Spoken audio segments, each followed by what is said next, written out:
Guys, मेरा join date 21 सितंबर का था।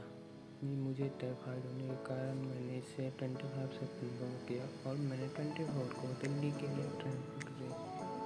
मुझे देखते हो ट्रेन में इंतजार करते मैंने गोरखपुर शाम को पहुँच गया। मेरे फ़ोन में बैटरी डेट हो गई, सोचा चार्जिंग लगाऊँ।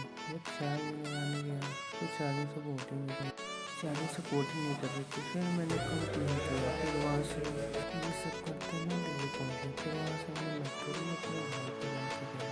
तो समय पहुँच ट्रेन पे। फिर वहाँ से मेट्रो में गए सनारा न्यूटन में। फिर वहाँ से ट्रेन पकड़ी और मैंने किसी पहुँच गया और टेम्पो मॉर्निंग में खा के गया।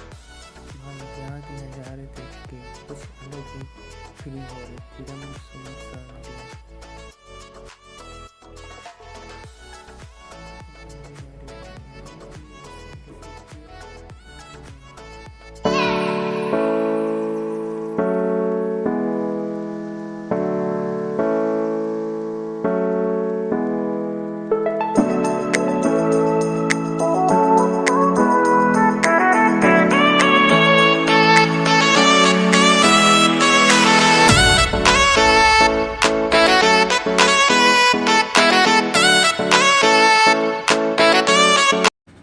फ्रेश होने के बाद मेन ऑफिस निकल पड़े।